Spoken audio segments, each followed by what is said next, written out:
Would you believe a child was buried alive to heal a cursed land? This isn't a fantasy. This is a real family secret from the depths of Anatolia, a story they never wanted anyone to hear.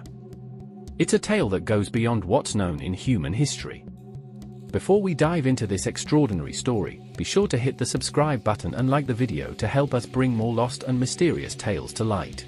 Also, tell me in the comments whether you think ancient rituals like this were a misunderstood form of science or a dangerous superstition.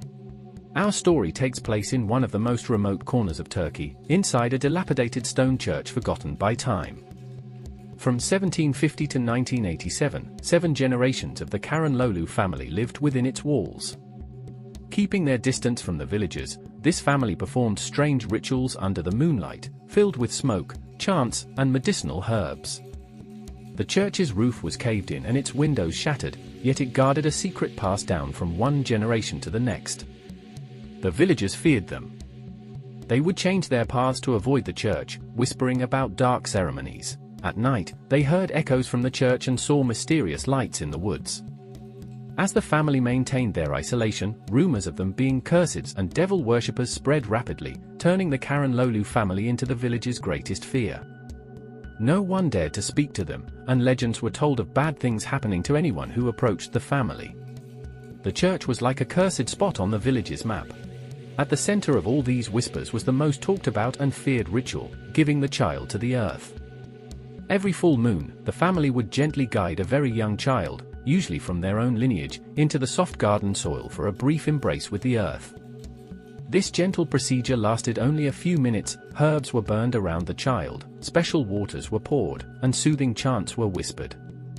Afterward, the child was lifted, wide-eyed and full of wonder, emerging renewed. To the villagers, this was nothing but a bewildering mystery. It looked like a forbidden rite, with the child's excited breaths mistaken for distress. No one dared to learn the truth behind this ritual. Every new full moon, the villagers' hearts would pound with fear, and they would spend the night behind closed windows, praying. But the family's secret would be brought to light after the death of the last family member, Hasan Karanlıoğlu, in 1987. Following a silent funeral attended by no one from the village, authorities entered the abandoned church. Inside, they found not the bloodstains or ritual tools everyone expected, but a surprising treasure: detailed herbal medicine journals, manuscripts written in Latin and Old Turkish, anatomical drawings, and plant distillation tools. These were not sacrificial instruments, but medical tools. According to Hasan's journal, the ritual they called the Earth's Breath was actually a purification rite performed to use the Earth's healing power to expel chronic illnesses and weaknesses from the body. The family believed this method allowed the body to connect with the minerals and energies in the soil, thereby transferring the illness to the earth. The rituals the villagers considered dark ceremonies were actually their own unique, misunderstood medical treatments based on lunar cycles, plant growth stages, and the energy of the earth. The journals showed that these family members saw themselves as botanists and healers. Among the most frequent treatment notes were rheumatism, asthma, and various skin diseases. Today's experts believe the Karanlıoğlu family were early healers who worked on herbal medicine and natural healing methods far ahead of their time.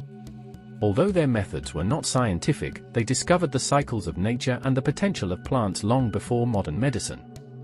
Was this mysterious family nothing more than charlatans, or were they isolated, brilliant geniuses?